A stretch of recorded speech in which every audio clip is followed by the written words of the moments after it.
hear the word prepper, what pops in your mind? Do you have a certain stereotype of what you think a prepper looks like?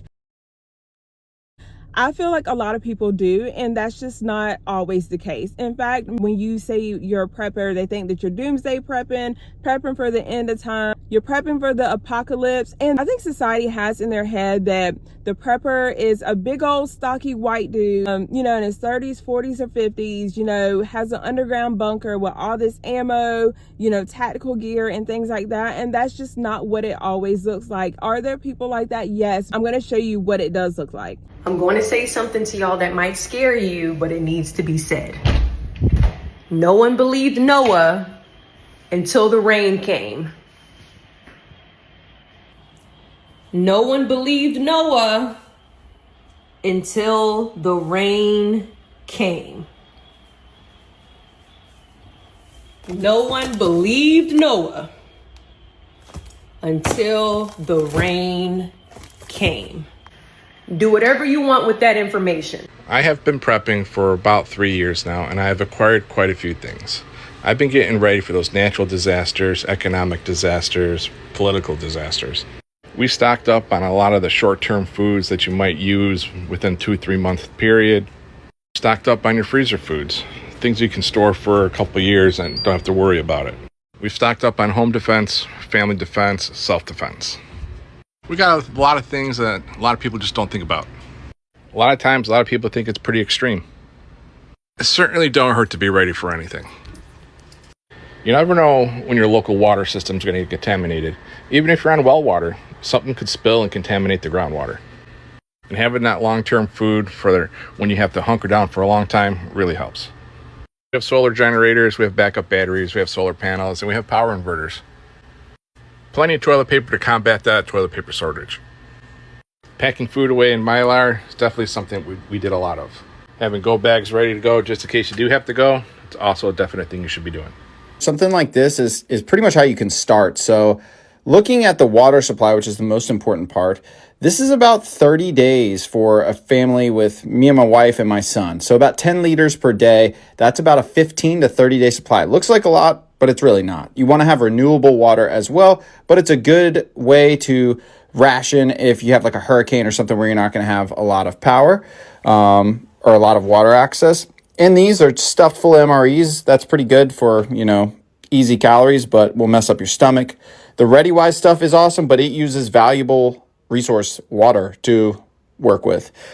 And there are many reasons to prep. If you found this video, hopefully you will take the time to like the video, give it a thumbs up, drop a heart down or a thumbs up in the comment section. That helps with the algorithm, helps push this video out to more people, which I'm trying to do. And again, it just spreads the word and has people, put their opinions about what they think and just, starts the conversation that needs to be had. I think so many people have this stereotype or this image of what prepping looks like. They kind of, stay away from it or think, hey, maybe that's not for me. But again, y'all, average everyday families are prepping. People with multiple kids, people with like 1 or 2 kids, husband and wife, just, single people are prepping. And I think everybody at this point is seeing a need to prep and put something back. With us being in a recession, or what I feel like is a recession, that's a huge indicator of what we should be doing moving forward, especially when we have a president who just announced a couple of weeks ago that, depending on what happens, it is very likely that we will go into depression.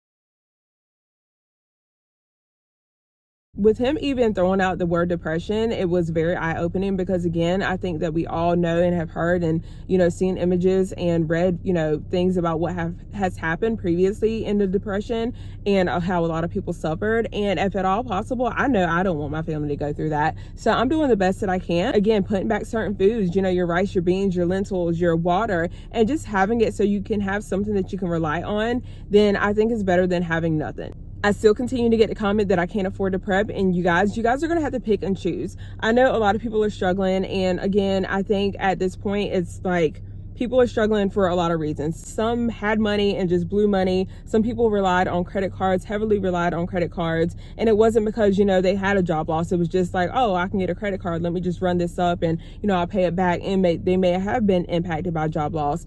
Some people, we have to face it, just are not responsible with money. Job loss, nobody is immune to job loss. If, you know, doctors and, you know, nurses and people that, you know, provide help and save lives are being laid off, it can happen with notice or without notice. So I think we need to prepare and plan accordingly. I just got laid off. I was laid off from my outpatient job and I was working in a NICU follow-up clinic. I have never experienced something like this before. So since my last post about being let go as a doctor, I've been getting a lot of DMs, phone calls about how other doctors or people they know have been let go. A doctor at UCSF and their department having a 3-month wait, they were let go, along with another one of their colleagues. And another per diem doctor was also let go. And then thousands of VA, like Veteran Affairs doctors and nurses were also let go. So yeah, it's not just me, and I know that. But yeah, yesterday I just felt like the rug was pulled out from under me, and you can see that I'm still in scrubs, so I'm still going to work, which is really strange to me. And I'm going to be here until the end of the month. So I'm just feeling like if this is happening to me with all of the privileges that I have, I'm educated, I am able-bodied passing, then, and just, yeah, like with the privileges that I feel like I do have, and, you know, like also losing my job, I'm just thinking about everyone else who is like negatively impacted by this administration. So I know people are meaning well with like recommending me to get like full-time jobs or like getting another job is going to be easy and yada yada yada, but that's not what I'm worried about. I'm worried about our collective future.